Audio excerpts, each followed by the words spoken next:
नमस्कार दोस्तों, नाम विशाल ठाकुर और आप देख रहे हैं लक्ष्य स्कूल 2। तो जैसा कि आपको पता है हमने सामाजिक अध्ययन की हमारा पर्यावरण जो ज्योग्राफी की आपकी बुक है उसका हम अध्ययन कर रहे हैं। तो इसका हमने चैप्टर हम 2 पढ़ चुके हैं। आज हम पढ़ेंगे तीसरा चैप्टर जिसका नाम है हमारी बदलती पृथ्वी। तो आइए एंटर करते हैं और देखते हैं इसमें हमें क्या क्या सीखने को मिलेगा। तो जैसा कि आपको पता है हम कैसे पढ़ते हैं, ये रूटीन हमारा रहेगा। आप इम्पोर्टेंट जो क्वेश्चन आपको लगेंगे ये मैं बताता जाऊंगा, आप नोट करते चलेंगे। तो आइए ज़्यादा टाइम वेस्ट ना करते हुए शुरू करते हैं हमारी बदलती पृथ्वी, क्लास 7 एनसीईआरटी ज्योग्राफी। तो स्थलमंडल अनेक प्लेटों में विभाजित है। पिछले लेसन में हम पढ़ चुके हैं, हमने स्थलमंडल के बारे में पढ़ा था। तो अब हम उस स्थलमंडल के अंतर्गत क्या क्या आता है उन चीज़ों के बारे में पढ़ेंगे। तो स्थलमंडल जो है वो अनेक प्लेटों में विभाजित होता है जिन्हें स्थलमंडलीय प्लेटें कहते हैं। तो आप सबसे ऊपर क्या देखते होंगे, पृथ्वी के ऊपर भूपट्टी भूपट्टी आप देखते होंगे। उसके जो है भूपट्टी आपकी जो टिकी हुई है वो विभिन्न प्लेटों के ऊपर टिकी हुई है। तो उन प्लेटों को मिला के जो है सभी अलग अलग प्लेटों को जब हम मिला देते हैं तब हम उसे कहते हैं स्थलमंडल। इसे मैं आपको समझाने की कोशिश करता हूँ, तो आप देखें, इसे समझने की कोशिश करते हैं। जैसे कि आप मान लें ये हमारे पास पृथ्वी है, तो ये पृथ्वी है हमारे पास। ऊपर का हिस्सा जो भी आप देखते हैं, जो भी आपको कंकड़ पत्थर चट्टानें सतह मिट्टी दिखती है, वो सारी जो है वो स्थलमंडल के ऊपर बनी हुई है। और आप देखेंगे कि जो नीचे पृथ्वी के अंदर जैसे ही हम गहराई में जाते हैं तो को जो है विभिन्न प्रकार की प्लेटों से इस तरह से 1 2 यानी कई प्लेटों से मिलकर जो है वो हमारी पृथ्वी बनी हुई है। ये मैं पृथ्वी के अंदर की बात कर रहा हूँ। अगर आप थोड़ा सा ध्यान दें तो पृथ्वी के अंदर इस तरह से कई प्लेटें बनी हुई हैं।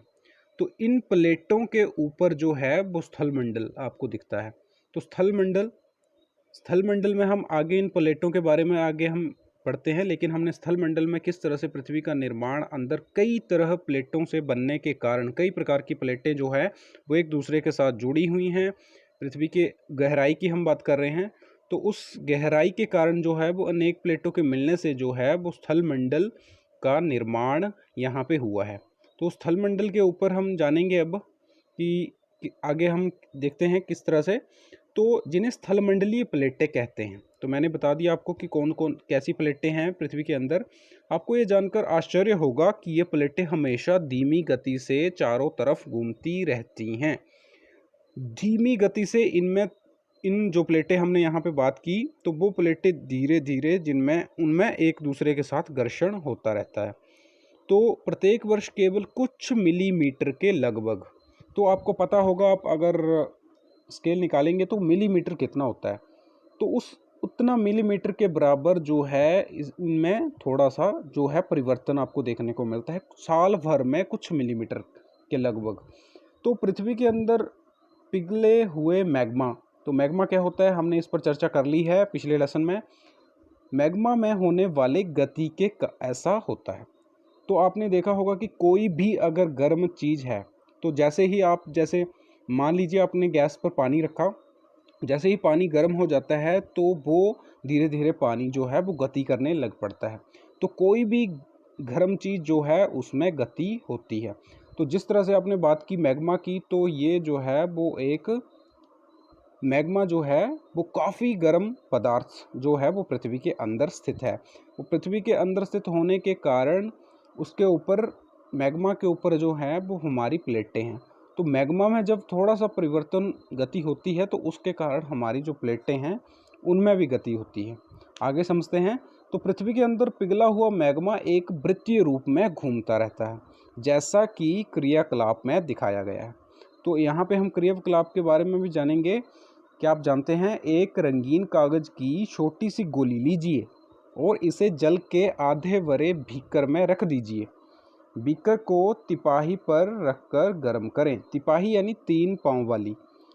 तो तिपाही पर रखकर गर्म करें। जल गर्म होने पर आप देखेंगे कि गर्म जल की परतों के साथ कागज़ की गोली भी ऊपर उठती है। तो जैसे ही पानी गर्म हो जाएगा तो जो आपने उसमें गोली डाली होगी जो लाल कलर की, तो वो भी उसके साथ गति करनी शुरू कर देगी।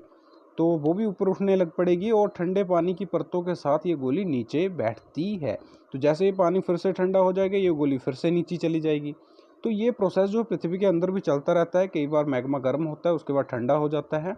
तो पृथ्वी के अंदर स्थित पिघला हुआ मैग्मा भी इस प्रकार गति करता है।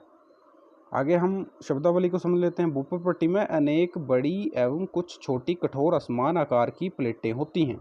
तो भूपर पट्टी के नीचे हमने बात की कि कई तरह की बड़ी बड़ी छोटी भी हो सकती हैं। तो ऐसी कई प्लेटें होती हैं जिन पर महाद्वीप या महासागर की सतह टिकी हुई है। तो इन्हीं के ऊपर जो है महासागर और महाद्वीप टिके हुए हैं। कितने महाद्वीप हैं हमने प्रीवियस लेसन में पढ़ लिया। आपने नहीं पढ़ा है तो आप पिछले लेसन को जरूर कवर करें तभी आगे आएं। तो प्लेट की इस गति के कारण पृथ्वी की सतह पर परिवर्तन होता है। पृथ्वी की गति को उन बलों के आधार पर विभाजित किया जाता है जिनके कारण ये गतियां उत्पन्न हुई हैं। तो जो बल पृथ्वी के आंतरिक भाग में घटित होते हैं उन्हें अंतर्जनित बल यानी एंडोजेनिक फोर्स कहते हैं, और जो बल पृथ्वी की सतह पर उत्पन्न होते हैं उन्हें बहिर्जनित बल कहते हैं।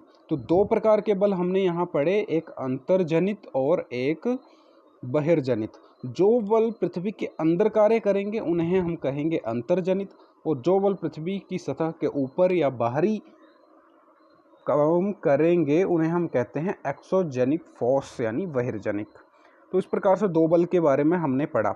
अंतर्जनित बल कभी आकस्मिक गति उत्पन्न करते हैं। आकस्मिक यानी अचानक गति। तो जो कभी धीमी गति जैसे भूकंप, ज्वालामुखी जैसी आकस्मिक गति के कारण।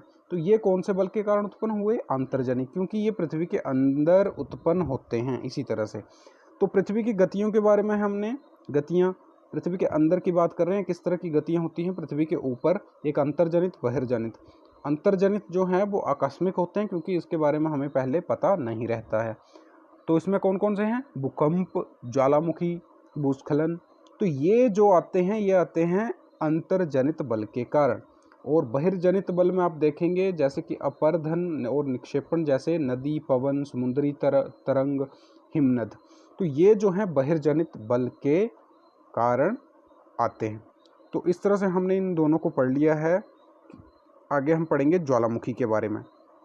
तो आप समझने की कोशिश करें, थोड़ा सा ध्यान दें। आसान चैप्टर है और इम्पोर्टेंट चैप्टर है। आपकी अंडरस्टैंडिंग को बढ़ाने के लिए काफ़ी इम्पोर्टेंट रोल है इस चैप्टर का। तो ज्वालामुखी भूपर पट्टी पर खुला एक ऐसा छिद्र होता है जिसमें पिघले हुए पदार्थ अचानक निकलते हैं। तो जैसा कि हमने बात किया, पृथ्वी के अंदर जो है वो कई ज़्यादा मात्रा में, कई गुना मात्रा में जो है वो लावा पृथ्वी के अंदर है जो गर्म और ठंडा होता रहता है। तो जब ये लावा जो है वो बड़ा ज़्यादा गर्म हो जाता है तब, या बहुत बड़ी ज़्यादा गैसें जो हैं वो अंदर इकट्ठी हो जाती हैं, तब ये गैसें बाहर निकलने को आतुर रहती हैं। तो इस और अंदर जो बल पैदा होता है उससे यह धरती को, सतह को चीर के बाहर आ जाती है।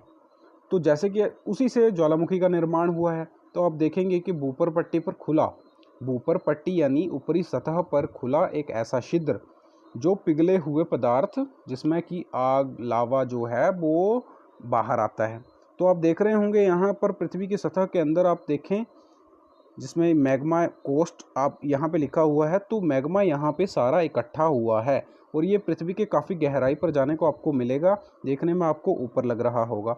तो ये मेंटल जो हम परत की बात की थी हमने, वहाँ पे हमें मैग्मा कोस्ट हमें मिलते हैं। प्रॉपर्टी पे ये कोस्ट हमें नहीं मिलते हैं। मेंटल जो पिछले लेसन में हमने परत पढ़ी थी जिसकी मोटाई जो या गहराई की बात करें तो 2900 किलोमीटर थी, और ये तकरीबन 100 किलोमीटर के बाद शुरू होती है, अप्रॉक्स आप बात करें तो वहाँ पर मेंटल कोस्ट, मेंटल में आपको मैग्मा कोस्ट मिलेंगे, और ये कोस्ट प्रॉपर्टी को चीरते हुए ज्वालामुखी के माध्यम से सारा पिघला हुआ जो अंदर मैग्मा है वो बाहर आ जाता है, और जैसे ही बाहर आ जाता है उसे लावा का हम नाम दे देते हैं। तो इस तरह से आप देख रहे होंगे जहाँ से ये लावा निकलता है, आप क्रेटर देख रहे होंगे। तो जहाँ से कई बार क्वेश्चन आ चुका है और आगे भी इसके आने की संभावना है। तो जैसे ही आप देखेंगे ज्वालामुखी के मुंह को, जहाँ पर ज्वालामुखी से ये लावा बाहर निकलता है, उस मुंह को हम कहते हैं क्रेटर। और इसमें छोटे छोटे और भी बहुत सारे रास्ते इसमें होते हैं, लेकिन हम ऊपरी रास्ते की बात कर रहे हैं, उसे हम क्रेटर कहते हैं। और मैग्मा, लावा, तो इस तरह से। और एक ज्वालामुखी में सबसे ज़्यादा मात्रा में क्या निकलता है, तो गैसें और राख। तो आगे हम पढ़ना शुरू करते हैं। इसी तरह से आप देखेंगे, इसी प्रकार स्थलमंडलीय प्लेटों के गति करने पर पृथ्वी की सतह पर कंपन होती है। अब जब ये मैग्मा जो है वो गर्म हो जाता है, इसमें थोड़ी सी हलचल होती है, तो इसके ऊपर जो आप प्लेटें आपने रखी हों, जो आप प्लेटें इसके ऊपर हैं, जिनके कारण महासागरों और महाद्वीपों का निर्माण हुआ है, तो उन प्लेटों में भी कंपन हो जाती है। तो उसी कंपन को हम भूकंप का नाम देते हैं। भूकंप यानी पृथ्वी पर जो कंपन आती है उसे हम कहते हैं भूकंप। तो यह कंपन पृथ्वी के चारों ओर गति कर सकता है। ये कंपन को हम भूकंप कहते हैं। भूपर्पट्टी के नीचे वह स्थान जहां कंपन पैदा होता है उसे उद्गम केंद्र कहते हैं।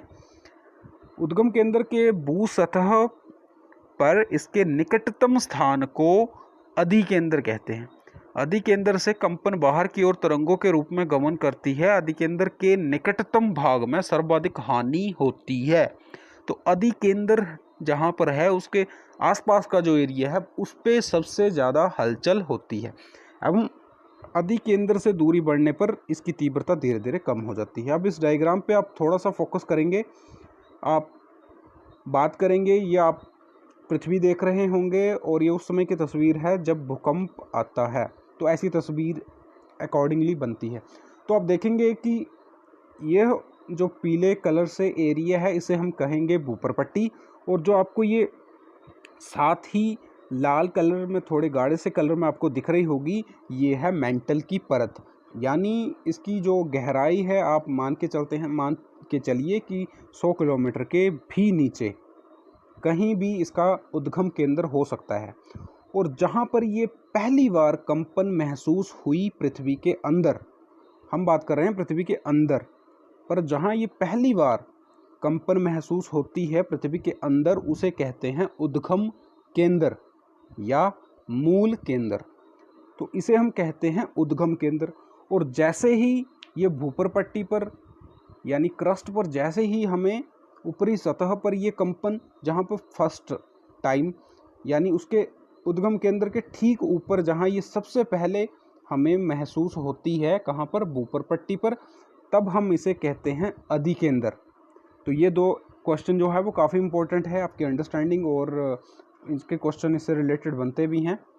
तो जब ये हमें सतह पर महसूस होती है तब हम इसे कहते हैं अधिकेंद्र। और जैसे ही पृथ्वी के अंदर कंपन महसूस स्टार्टिंग इसकी हुई तब उसे कहते हैं उद्गम केंद्र। और ये जैसे जैसे आगे बढ़ती चलती है धीरे धीरे इनकी जो कंपन है वो धीरे धीरे कम होती जाती है। और सबसे ज़्यादा जो दुर्घटना है, सबसे ज़्यादा विनाश जो है कहाँ होता है, अधिकेंद्र के आसपास के रीजन में। तो इस तरह से हमने इन्हें पढ़ लिया है। आप इस क्रियाकलाप को समझने के लिए ये कर सकते हैं, जैसे आप जल लें, उसके ऊपर आप किसी भी बर्तन में आप जल ले सकते हैं, उसे भर दें, उसके ऊपर ढक्कन दे दें और ढक्कन तथा जल गर्म करने के लिए रख दें। और कुछ मटर, और ढक्कन के ऊपर आप चम्मच रख सकते हैं, चम्मच के ऊपर आप मटर के दाने रख सकते हैं और उसके बाद उस पानी को गर्म करें। तो धीरे धीरे जैसे पानी उबाल मारेगा तो वो बर्तन भी उसी के साथ हिलने शुरू हो जाएगा और जो आपने चम्मच रखा होगा उससे दाने जो हैं वो वहाँ से निकल जाएंगे। तो ये क्रियाकलाप आप कर सकते हैं। यह भूकंप का आप क्रियाकलाप देख सकते हैं। यहाँ पे हम क्या आप जानते हैं, मैं देखेंगे कि भूकंपीय तरंगे 3 प्रकार की होती हैं। कौन कौन से 3 प्रकार हैं? पी तरंगे, एस तरंगे और एल तरंगे। पी तरंगे यानी प्राइमरी वेव्स, और एस यानी सेकेंडरी वेव्स, एल यानी लब वेव्स भी कहते हैं या इन्हें लास्ट वेव भी कहते हैं। लब वेव इसलिए क्योंकि इसका जो प्रतिपादन है वो लब जो साइंटिस्ट हैं उनके द्वारा किया गया था। तो अनुदैर्ध्य तरंग और जो एस तरंग होती है वो अनुप्रस्थ तरंग होती है। ये भी आगे एडवांस में हम समझेंगे कि अनुप्रस्थ और अनुदैर्ध्य में क्या अंतर है। तो इस तरह से हमने इसे समझ लिया है। आगे हम जानेंगे, यद्यपि भूकंप की भविष्यवाणी संभव नहीं है, लेकिन यदि हम पहले से तैयार रहें तो इसके प्रभाव को जरूर कम कर सकते हैं। कैसे? अब जानेंगे कि जैसे कि अगर हम भूकंप का पता कैसे लगा सकते हैं कि भूकंप आने वाला है, तो हम जानवरों के व्यवहार का अध्ययन कर सकते हैं। तालाब में मछलियों की उत्तेजना, सांपों को धरातल पर आना, या हाथियों के द्वारा भी उनके द्वारा हम यानी हम जीव जंतुओं के द्वारा उनकी उत्तेजना के हिसाब से पता लगा सकते हैं कि कोई अनहोनी जो है वो आने वाली है। यहाँ पे इसको पढ़ लेते हैं। एक वस्तु स्थिति अध्ययन दिया हुआ है, ये बात कर रहे हैं भुज में भूकंप के झटके। तो 26 जनवरी 2001 को भुज शहर में रिएक्टर स्केल पर 6.9 की तीव्रता वाला भीषण भूकंप देखने को मिला था। भीषण यानी खतरनाक भूकंप देखने को मिला था। तो इसमें काफ़ी ज़्यादा बच्चों और इमारतों और टीचरों की जो है वो दुखद मौत इसमें हो गई थी। तो ये आया था कब? 26 जनवरी 2001 को। तो इसकी हम संभावनाओं को इससे बचा जा सकता है। तो कैसे हम इससे बच सकते हैं आगे हम जानेंगे। तो जैसे कि आप जानते हैं, इसे देख लेते हैं। तो भूकंप का मापन एक यंत्र से किया जा सकता है जिसे हम कहते हैं भूकंप लेखी। और तो भूकंप का अध्ययन हम कैसे कर सकते हैं? भूकंप लेखी द्वारा। और भूकंप की तीव्रता को हम कैसे देख सकते हैं? रिएक्टर स्केल पर मापी जाती है। तो भूकंप का मापन का जो यंत्र है उसका नाम है भूकंप लेखी। और भूकंप में जो तीव्रता को अगर हमने उसमें मापना हो तो रिएक्टर स्केल का हम प्रयोग करते हैं। तो भूकंप की तीव्रता 2.0 अथवा उससे कम होती है तो उसका प्रभाव ना के बराबर होता है। और भूकंप की तीव्रता अगर 5.0 होती है यानी 5, वह वस्तुओं को गिरने से क्षति पहुंचा सकता है। और 6.0 है तो काफ़ी शक्तिशाली इसे माना गया है इस भूकंप को। और 7.0 अथवा अधिक होती है अगर भूकंप की तीव्रता, तो ये सर्वाधिक शक्तिशाली समझा जाता है, यानी इससे सर्वाधिक विनाश होता है। तब आप पिक्चर के माध्यम से भूकंप लेखी को देख सकते हैं। आगे हम बात करेंगे भूकंप से बचाव की तैयारी। तो भूकंप के दौरान आप क्या कर सकते हैं? देखिए, भूकंप आता है अचानक, तो इससे बचने के लिए हमारे पास बिल्कुल ही कम समय होता है। तो हमें क्या करना पड़ेगा? सुरक्षित स्थान जैसे कि रसोई के काउंटर या मेज के नीचे, दीवार के अंदरूनी कोने में आप छिप सकते हैं।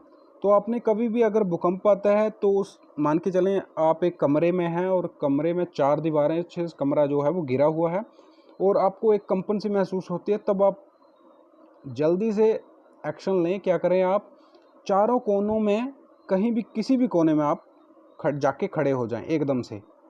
तो कोनों में क्या होता है कि अगर छत गिरती भी है तो वो कमरे के बीच में गिरती है और कोने जो है वो दो तरफ से दीवारों से घिरे होते हैं, इसीलिए वहाँ पे कम क्षति की संभावना रहती है। ऐसा नहीं है कि क्षति नहीं होगी, इस बात से इनकार नहीं किया जा सकता है, लेकिन क्षति हो भी सकती है। और रसोई के काउंटर यानी जो आपने शेल्फ़ें बनाई हुई होती हैं, किसी कमरों में भी हमने शेल्फ़ों का निर्माण किया होता है, तो वो आप शेल्फ़ों के आसपास छिप सकते हैं। तो इस तरह से आप बचाव कर सकते हैं। आगे हम जानेंगे मुख्य स्थलाकृतियाँ। मुख्य स्थलाकृतियाँ जैसे कि आप बात करेंगे, ये हमने भूकंप और ज्वालामुखी की बात कर ली है।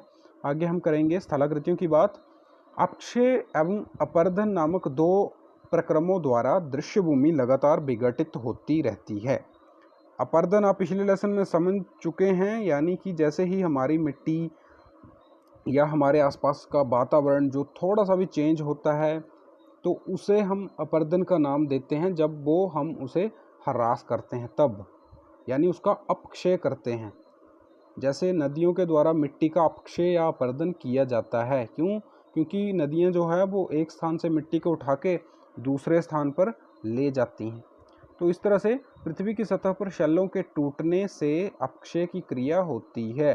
तो पृथ्वी की सतह पर जो भी चट्टानें हैं बड़ी बड़ी या पत्थर कंकड़ हैं, जब वो टूट जाते हैं तब हम कहते हैं कि उनका अपक्षय हुआ है। तो भूदृश्य पर जल, पवन एवं हिम जैसे विभिन्न घटकों के द्वारा होने वाले क्षय को अपर्दन कहते हैं। तो कई बार हवा भी जो है वो रेगिस्तान में आप देखते होंगे तो हवा के द्वारा भी मिट्टी का अपरदन किया जा सकता है। वो एक जगह से मिट्टी को उड़ा के दूसरे स्थान पर, और पानी के द्वारा भी। तो इन सब क्रियाओं के द्वारा जो है अपरदन होता रहता है। वायु, जल आदि अपरदित पदार्थ को एक स्थान से दूसरे स्थान पर ले जाते हैं और फलस्वरूप एक स्थान पर निक्षेपित करते हैं। निक्षेपित करना यानी एक स्थान से उठा के दूसरे स्थान पर छोड़ देते हैं, यानी उनका निक्षेपण कर देते हैं। अपरदन एवं निक्षेपण के यह प्रक्रम पृथ्वी के धरातल पर विभिन्न स्थलाकृतियों का निर्माण करते हैं। तो नदी के कार्य हम समझेंगे क्या है। नदी के जल से दृश्य भूमि का अपरदन होता है। जब नदी किसी खड़े ढाल वाले स्थान से अत्यधिक कठोर शैल या खड़े ढाल वाली घाटी में गिरती है तो ये जलप्रपात बनाती है। तो जैसे ही आप पानी को, आप एग्जाम्पल भी करके देख सकते हैं, जैसे ही आप पानी को बड़ी मात्रा में जब बाल्टी से नीचे की तरफ ज़मीन पे फेंकेंगे जहाँ पे मिट्टी होगी, तो पानी क्या करेगा, गड्ढा सा बना देगा। तो उसी गड्ढे जैसे ही नदी पहाड़ी से नीचे की तरफ तेज गति से जब नीचे गिरती है, तब वहाँ पर उस गड्ढे की वजह से जलप्रपात का निर्माण हो जाता है, जैसे कि आपको इस पिक्चर में दिख रहा होगा। तो ये है जलप्रपात, इस तरह से जलप्रपात का निर्माण होता है। तो जलप्रपात से रिलेटेड एक क्वेश्चन यहाँ पे है, इसे देख लेते हैं। तो विश्व में हजारों छोटे छोटे जलप्रपात हैं। अब जलप्रपात का निर्माण आपने समझ लिया है। सबसे ऊंचा जलप्रपात दक्षिण अमेरिका के वेनेजुएला का एंजल जलप्रपात है। प्रपात का नाम है एंजल, और कौन से देश में है, वेनेजुएला। और कौन से महाद्वीप में है, तो दक्षिण अमेरिका महाद्वीप में। तो सबसे बड़ा है, काफ़ी इंपॉर्टेंट क्वेश्चन है और कई बार टैट के क्वेश्चन में आया भी है क्वेश्चन पेपर पे। तो अन्य जलप्रपात उत्तरी अमेरिका में कनाडा तथा संयुक्त राज्य अमेरिका की सीमा पर स्थित है नियाग्रा। तो अमेरिका और कनाडा की सीमा पर कौन सा जलप्रपात है, नियाग्रा। आप याद रख सकते हैं, इंपॉर्टेंट है। और अफ्रीका में जाम्बिया और जिम्बाब्वे की सीमा पर है विक्टोरिया जलप्रपात। तो सीमाओं को याद कर लें, कौन से देश में है इसे भी याद कर लें, और जलप्रपातों के नाम क्या हैं इन्हें भी आप याद रखें। काफ़ी इम्पोर्टेंट जानकारी है आपके लिहाज से। तो आगे हम पढ़ेंगे, जब नदी मैदानी क्षेत्रों में प्रवेश करती है तो यह मोड़धार मार्ग पर बहने लगती है। तो मोड़धार मार्ग पे ये इसलिए बहती है क्योंकि पानी जब भी बहता है तो किस तरफ बहता है, जहाँ पे थोड़ी सी ऊंचाई यानी थोड़ी सी सतह जो है वो नीची हो। जैसे ही आप पानी को आप फेंकेंगे तो वो अपने आप चलना शुरू हो जाता है। क्यों? क्योंकि वो हमेशा ऊपर से नीचे की तरफ बहता है। तो नीचे तो सारी पृथ्वी जो है वो समतल तो है नहीं, तो उसी समतल सतह यानी उसी नीचेपन को ढूंढने के लिए नदी जो है वो धीरे धीरे सर्पाकार, जैसे समतल सतह पर जो हमें देखने को मिलती है, तो वहाँ पर कैसे चलती है, विसर्प करके, यानी सर्प की तरह मोड़धार चलती है। तो मोड़धार मार्ग पर बहने लगती है। मोड़धार मार्ग पर क्यों बह रही है, क्योंकि यह ऊंचाई से नीचे की तरफ बहती है। तो जिस तरह से इसे नीचे का रास्ता मिलता है, ये उसी तरफ हो लेती है। तो नदी के इन्हीं बड़े मोड़ों को विसर्प कहते हैं। तो आप देख रहे होंगे, ये आपको नदी दिख रही होगी और ये विसर्प आपको दिख रहे होंगे, यानी जो मोड़दार लहरदार जो आपको दिख रहा होगा एरिया, उसे हम कहेंगे विसर्प। और यहाँ पे आप चाप झील भी देख रहे होंगे, तो इसका निर्माण कैसे होता है आगे देखते हैं। तो विसर्प, इसके बाद विसर्पों के किनारों पर लगातार अपरदन, अपरदन यानी आप देख रहे होंगे जैसे ही नदी मोड़दार मार्ग पर पहुंची तो ये उस नदी जो तटबंध हैं यानी, तो उस मिट्टी को अपने साथ ले जाती है। तो उस मिट्टी को अपने साथ ले जाने के कारण धीरे धीरे मिट्टी का अपरदन भी ये साथ ही साथ करती रहती है। तो मिट्टी का ये अपरदन करती, लगातार अपरदन और निक्षेपण शुरू हो जाता है। विसर्प लूप के सिरे निकट आते जाते हैं। तो विसर्प लूप के सिरे एक, यानी इसे समझने की कोशिश करेंगे तो विसर्प लूप के जो किनारे हैं वो आपस में एक दूसरे से मिल जाते हैं। जैसे आप यहाँ इस पिक्चर में देख रहे होंगे, एक तरफ नदी जो है, जब जो आपको ब्राउन सा एरिया दिख रहा होगा, ये वो एरिया है जिसका अपर्दन इसके द्वारा किया गया है। इसके द्वारा, नदी के द्वारा इस मिट्टी का अपर्दन किया जा चुका है। तब आप देखेंगे जहाँ पे बिसर्प लिखा हुआ है, तो यहाँ के जो किनारे हैं वो एक, यहाँ पर जो पानी आपको दिख रहा होगा दोनों तरफ, बिसर्प लूप के दोनों तरफ, मैं बात कर रहा हूँ कौन से हिस्से की, आप देखने की कोशिश करें, आप समझने की कोशिश करें। मैं इन किनारों की बात कर रहा हूँ। तो ये किनारे जो हैं वो आपस में एक दूसरे के साथ मिलते जाते हैं, एक दूसरे के साथ किनारे मिलते जाते हैं, और नदी जो है वो धीरे धीरे इस तरफ को सरकती जाती है। तो बिसर्प लूप की तरफ नदी एक सरकती जाती है धीरे धीरे आगे की तरफ। जैसे आप यहाँ पे इस पिक्चर में देख रहे होंगे, पहले जो नदी थी वो कहाँ पर बह रही थी, इस तरह से नदी जो है वो यहाँ से बह रही थी, इस जो आपको चाप झील दिख रही है यहाँ से। तो धीरे धीरे क्या हुआ, इसका एक किनारा जो है बिसर्प लूप बनने के कारण जो है, मोड़दार लहर मार्ग पर चलने के कारण, मिट्टी का अपर्दन करने के कारण धीरे धीरे यह नदी जो है वो इस तरफ को बढ़ती चली गई, और इससे जो है ये वाला जो किनारा आपको दिख रहा होगा यहीं छूट गया, और नदी धीरे धीरे कहाँ पे चली गई, इस तरफ को। तो यहाँ पे चाप झील का निर्माण हो गया इसी के द्वारा। हम इसे फिर से समझ लेंगे अगर आपको दिक्कत आ रही है तो, लेकिन काफ़ी थोड़ा सा ध्यान देने की ज़रूरत है, और इसे 2 से 3 बार पढ़ने की ज़रूरत है। अगर आप ये सोचेंगे कि एक बार पढ़ के हमें आ जाएगा, तब ऐसा संभव नहीं है। संभव भी है, लेकिन आपको काफ़ी ज़्यादा ध्यान देने की ज़रूरत पड़ेगी। लेकिन मैं ये चाहूँगा कि आप 2 से 3 बार इसको देखें, तब जाके आपको थोड़ा समझ आएगा। तो यहाँ पे आप देख रहे होंगे मोड़दार मार्ग पर बहने लगती है, और मोड़दार मार्गों को बिसर्प कहते हैं, और बिसर्प के किनारे पर लगातार अपर्दन और निक्षेपण शुरू हो जाता है। बिसर्प लूप के सिरे निकट आ जाते हैं, समय के साथ बिसर्प लूप नदी से कट जाता है और अलग झील बनाते हैं। इसे हम कहेंगे चाप झील। यानी आप समझ सकते हैं, जहाँ पे चाप झील बनी होगी, इसका मतलब ये हुआ कि वहाँ पर कभी ना कभी नदी बहती थी, और अब वहाँ पे नदी जो है वो नहीं बह रही है, थोड़ी सी उसके आसपास के रीजन में बह रही है। तो चाप झील का निर्माण, कभी कभी नदी अपने तटों से बाहर बहने लगती है, फलस्वरूप क्या होता है, निकटवर्ती क्षेत्रों में बाढ़ आ जाती है। बाढ़ के कारण नदी के तटों पर निकटवर्ती क्षेत्रों में महीन मिट्टी एवं अन्य पदार्थों का निक्षेपण करती है। निक्षेपण यानी जो बाढ़ के कारण मिट्टी आई है उसे उन क्षेत्रों में छोड़ देती है, तो उस छोड़ देने को कह रहे हैं निक्षेपण, यानी फैलाने को। ऐसी मिट्टी पर पदार्थों को अपसाद कहते हैं। इससे समतल उपजाऊ भाड़कृत मैदान का निर्माण होता है। नदी के उत्थित तटों को तटबंध कहते हैं। समुद्र तक पहुँचते पहुँचते नदी का प्रवाह धीमा हो जाता है। प्रवाह धीमा क्यों हुआ, इसके बारे में हमने पीछे पढ़ लिया है पिछले चैप्टरों में, तथा उसकी धाराओं में अनेक धाराओं में विभाजित हो जाती है।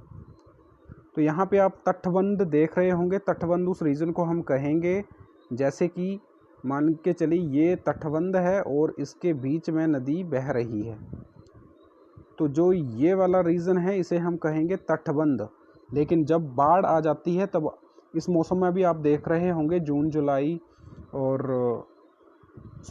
और अगस्त के महीने में हमारे यूपी, एमपी, बिहार, इन सारे रीजनों में जो नदी है तटबंध के बाहर बहने लगती है, क्योंकि नदी में पानी इतना हो जाता है कि तटबंध जो है वो उस पानी को नहीं संभाल पाते हैं, और जो नदी है वो तटबंधों के बाहर बहती है, क्योंकि पानी बहुत ज़्यादा मात्रा में होता है, और यह शहरी क्षेत्रों या गाँवों में जाके घुस जाता है, यानी उस रीजन को अपने अंदर ले लेता है, और बाढ़ आ जाती है उन रीजनों में।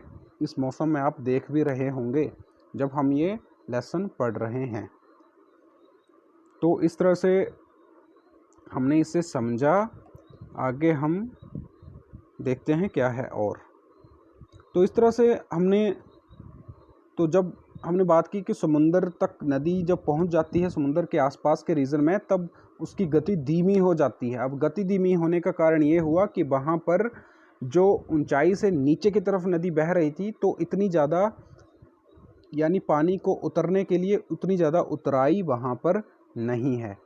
यानी जगह जो है वो समतल है, वो नीची नहीं है कि पानी तेज़ी से बह सके, क्योंकि पानी ने उसे समुद्र तट के साथ मिला दिया है। तो हम ये देखेंगे कि भितरकाओं का निर्माण कैसे होता है।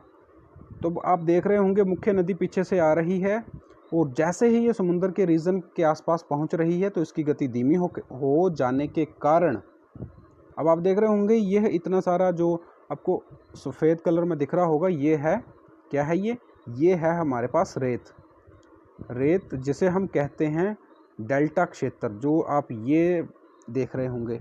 तो ये है रेत, जो कि अपने आप यहाँ नहीं आया है, यही नदी इस रेत को बहाकर लेके आई हुई है। लेकिन समुद्र तट तक जब समुद्र तट के पास पहुँच जाती है, तब नदी में इतनी ज़्यादा यानी नदी की गति जो है वो थोड़ी धीमी हो जाती है। तो जैसे ही नदी की गति धीमी हुई तो ये रेत को अपने साथ नहीं ले जा पाती है समुद्र में, तो वहीं छोड़ देती है, और धीरे धीरे पानी जो है वो कई धाराओं में बहने शुरू कर देता है, और ये रेत वहीं पर छूट जाता है, क्योंकि पानी की में उतनी ज़्यादा गति नहीं है जितनी चाहिए इस रेत को समुद्र में मिलाने के लिए। तब यहीं छूट जाता है और नदी जो है वो कई धाराओं में बट जाती है। क्योंकि यहाँ पर एक तो पानी में उतनी ज़्यादा गति नहीं है और उतनी ज़्यादा ऊंचाई नहीं है जो पानी एक ही धारा में बह सके, इसलिए पानी विभिन्न धाराओं में बट जाता है, जिसे हम वितरिका कहते हैं। तो इसी तरह से डेल्टा क्षेत्र का निर्माण होता है। यह नदी इतनी धीमी हो जाती है कि अपने साथ लाए हुए मलबे, यानी जो भी अपने साथ लाई हुई है पत्थर कंकड़ और जो भी रेत, तो उसे वहीं पर छोड़ देती है, निक्षेपण यानी फैला देती है। तो प्रत्येक वितरका अपने मुहाने का निर्माण कर लेती है और कहाँ पहुँच जाती है, समुद्र में, और डेल्टा का निर्माण हो जाता है। डेल्टा यानी कौन सा रीजन, मिट्टी वाला क्षेत्र। समुद्री तरंग, अब हम जानेंगे समुद्री तरंग। तरंग क्या होती है, जो आपने देखा होगा, तरंग वही है जो आप जब पानी को देखेंगे तब उसमें, जब आप समुद्र के पानी को देखेंगे तो उसमें तरंग सी ऊपर ऊपर आपको देखने को मिलती है इस तरह से। तो इसी तरंग की बात कर रहे हैं, जो पानी जो है वो किनारे पर आता है। तो हम इसे समझने की कोशिश करेंगे। तो समुद्री तरंग हमने समझ ली, इसके क्या कार्य हैं। समुद्री तरंग के अपर्धन यानी यह भी क्या करती है, अपर्दन यानी कि जैसे कि हमने नदी द्वारा अपर्दन को पढ़ा था, मिट्टी को एक स्थान से दूसरे स्थान तक बहा के अपने साथ ले जाती है। अपर्दन भी इसी तरह से हम समुद्री तरंग किस तरह से अपर्दन करती है, यानी नाश करती है। उस जहाँ पर जिस चीज़ की वहाँ पे भरमार होगी, उस चीज़ को वहाँ से हटा के कहीं दूसरे स्थान पर पहुँचाना अपर्दन की क्रिया कहलाती है। और निक्षेपण यानी फैलाना। समझने की कोशिश करते हैं। समुद्री तरंग लगातार शैलों से टकराती रहती है। शैल यानी जो भी आप चट्टान देखते होंगे, जो भी पत्थर आप बड़े बड़े आकार के देखते होंगे, तो समुद्री तरंग उन पत्थरों से धीरे धीरे टकराती है और लगातार टकराती रहती है। तो लगातार टकराने के कारण वहाँ पर क्या होता है कि एक दरार सी पड़ जाती है। कैसे, ये आप दरार यहाँ पर देख रहे होंगे, ये आपको दरार दिख रही है जैसे। तो ये पानी जो है वो लगातार चट्टानों से टकराता रहता है, और लगातार टकराने की वजह से क्या होता है, यहाँ पे जो हमारे पास शैल हैं या जो भी चट्टान है उसमें दरार पड़ जाती है, और समय के साथ ये बड़ी और चौड़ी होती जाती है। तो जैसे जैसे ये पानी के साथ धीरे धीरे टकराती रहती है, आप यहाँ पर देख रहे होंगे यहाँ पर, तो पहले तो इस तरह से दरार पड़ी, और दूसरे नंबर पर ये दरार धीरे धीरे बड़ी होती गई और चौड़ी होती गई, और तीसरे नंबर पर आप देखेंगे कि फिर ये पूरी तरह से उस दरार को, या जो दरार से गुफा बनी, और गुफा को पूरी तरह से तोड़ देती है आर पार। तब तटीय महराब का निर्माण हो जाता है। इसे हम समझेंगे, यहाँ पर दिया हुआ है और हम साथ में देखेंगे भी। तो समय के साथ चौड़ी हो जाती है, इसे समुद्री गुफा कहते हैं। इन गुफाओं के बड़े होते जाने पर इनमें केवल छत ही बचती है, यानी बीच का पूरा तोड़ दिया और छत ही बची, तो इसे हम तटीय मेहराब कहते हैं। अब आपने समझ लिया है इस प्रोसेस को, तो इसे कहते हैं हम तटीय मेहराब। लगातार जब अपरदन छत को भी तोड़ देती है और उसके बाद इस छत को ऊपर तक तोड़ देती है, यानी पूरी की पूरी चट्टान को दो हिस्सों में काट देती है। और जब इसे दो हिस्सों में काट देती है, ये तरंग की बात कर रहे हैं, तरंग जब चट्टान को फिर गुफा बनने के बाद, तटीय मेहराब बनने के बाद जब पूरी तरह से तोड़ देती है दो हिस्सों में, तो उसे कहते हैं हम स्टेक। तो यहाँ पे आपको दिख भी रहा होगा, जब पूरी तरह से दो हिस्सों में तोड़ दिया है तब हम इसे स्टैक का नाम देते हैं।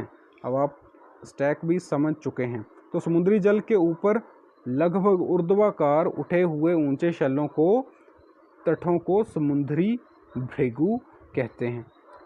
यानी जो आप इसके आसपास जो ऊर्ध्वाकार चट्टानें देख रहे होंगे, तो उन्हें समुद्री भृगु कहते हैं। समुद्री तरंग किनारों पर अवसाद जमा कर समुद्री पुल्लिन का निर्माण करती है। तो समुद्री पुल्लिन का निर्माण कैसे होता है?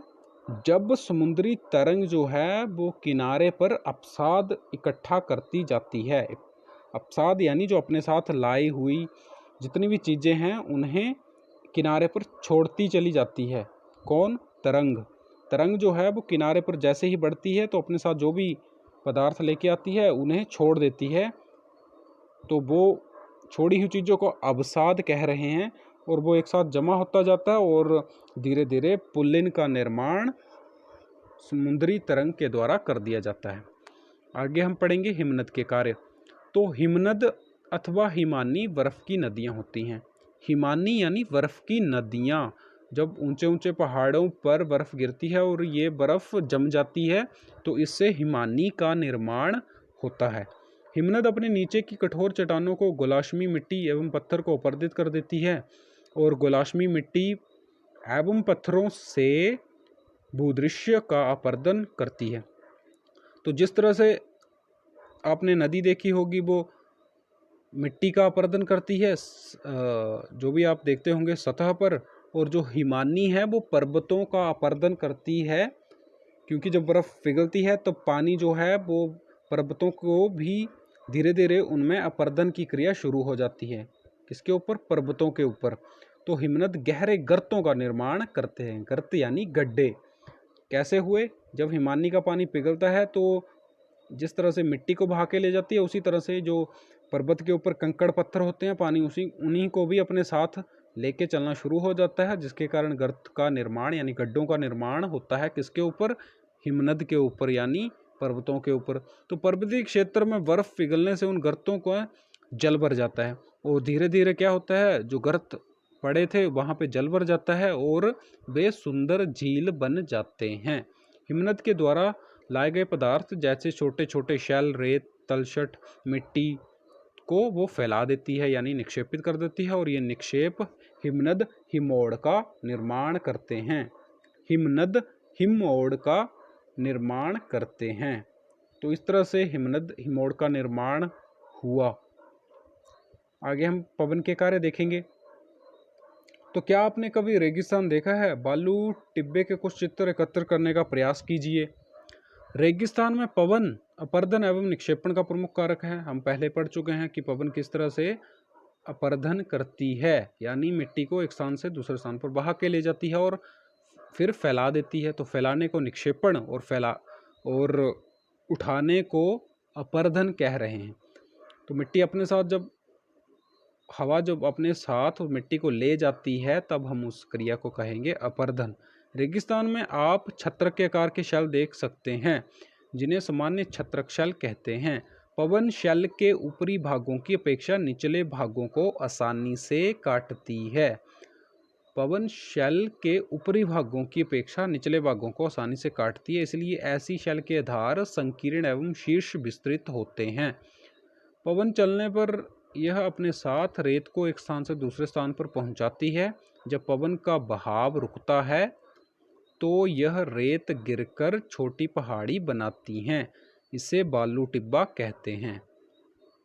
जब बालू के कण महीन और हल्के होते हैं तो वायु उनको उठाकर अत्यधिक दूर ले जाती है। यह बालू कण विस्तृत क्षेत्र में निक्षेपित हो जाते हैं, इससे लोयस कहते हैं। चीन में विशाल लोयस निक्षेप पाए जाते हैं। तो ये इम्पोर्टेंट है आपके लिए कि कहाँ पे विशाल लोयस निक्षेप पाए जाते हैं, तो चीन में। और ये लोयस है क्या, तो ये आप समझेंगे कि एक रेगिस्तान का रीजन आप कोई भी मान लें तो वहाँ पर हवा जो है वो अपने साथ मिट्टी को बहा के ले जाती है और दूसरे स्थान पर जाके छोड़ देती है। तो जब छोड़ दिया तब वहाँ पे लोयस मैदान का निर्माण होता है। और भालू टिब्बा जैसे ही हवा एक जगह से चलती है दूसरी जगह, तो वो धीरे धीरे उस रेत को एक जगह इकट्ठे करते जाती है और इस तरह से बालू के टिब्बे धीरे धीरे उनको बनाती जाती है, यानी पहाड़ी की तरह उसे एक जगह इकट्ठा कर देती है और ऐसे लगता है कि यह रेत की पहाड़ी है। तो रेत की पहाड़ी को बालू टिब्बा कह रहे हैं। और लोयस मैदान, जब बालू के कण महीन और हल्के हो जाते हैं तब, जब भालू यानी मिट्टी के कण हल्के हो जाते हैं तब वायु इनको बहा के ले जाती है। किसे? बालू के कणों को। वायु बहा ले जाती है बालू के कणों को और एक विस्तृत क्षेत्र में जाके छोड़ देती है, तो उससे लोयस मैदान का निर्माण होता है। मेरे हिसाब से हमने सभी क्वेश्चनों को आसानी से कर लिया है। आप इन्हें खुद करने की कोशिश करें, हालांकि मैं आपको आंसर प्रोवाइड कर देता हूं। तो यहाँ पे आप देख सकते हैं, ये मैंने आपके लिए आंसर लेके मैं आ गया हूँ, लेकिन आंसर पहले खुद देने की कोशिश करें। उसके बाद भी अगर आप नहीं सॉर्ट आउट कर पा रहे हैं तब आप इन आंसरों की सहायता ले सकते हैं, लेकिन ये बेसिकली 7th क्लास के स्टूडेंट के लिए मैं प्रोवाइड कर रहा हूँ। आप टैट और जेबीटी और कमीशन के स्टूडेंट पहले खुद करने की सॉल्व करें, और अगर आप इन क्वेश्चनों को सॉल्व नहीं कर पा रहे हैं, इसका मतलब आपने ध्यान से नहीं पढ़ा है, तब आप दोबारा से लेसन को पढ़ने की कोशिश करें। ये रहा 7th के बच्चों के लिए। तो निम्नलिखित प्रश्नों के उत्तर दीजिए। प्लेटें क्यों घूमती हैं, यहाँ पे आप पढ़ सकते हैं।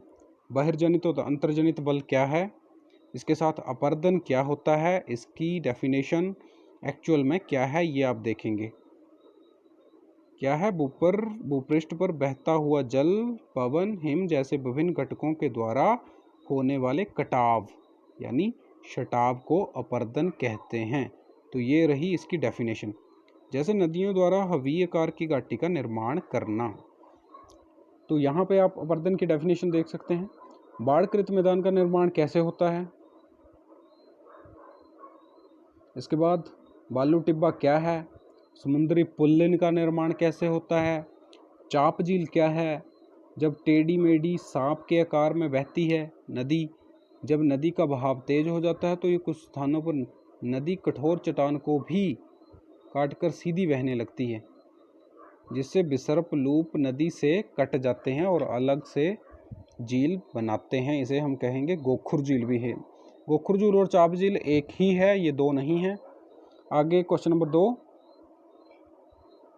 इनमें से कौन सी समुद्री तरंग की विशेषता नहीं है। हिमनद का निक्षेप की विशेषता क्या है। पृथ्वी के आकस्मिक गतियों के कारण कौन सी घटना होती है। शत्रक्षाल पाए जाते हैं रेगिस्तान में। चाप झील पाई जाती है। इसके साथ ही निम्नलिखित स्तंभों को मिलाकर सही जोड़े बनाएं। तो आप इसे रोक करके आंसर लिख सकते हैं। इसके साथ ही क्वेश्चन नंबर 4, कुछ शैल क्षेत्रों के आकार के होते हैं और बाढ़कृत मैदान पर बहुत उपजाऊ होते हैं, क्यों। तो और क्यों में अपने आंसर देना। समुद्री गुफा स्टैग के रूप में परिवर्तित हो जाती है, ये भी आपने बताना है कैसे। भूकंप के दौरान इमारतें गिरती हैं, क्यों गिरती हैं आप बताएंगे। तो इस तरह से हमने ये सभी क्वेश्चन आंसर सॉल्व कर लिए हैं। मैं स्पेशली टैट और जेबीटी और कमीशन के लिहाज से इन क्वेश्चनों को, इन एनसीईआरटी को कवर कराने की कोशिश कर रहा हूं।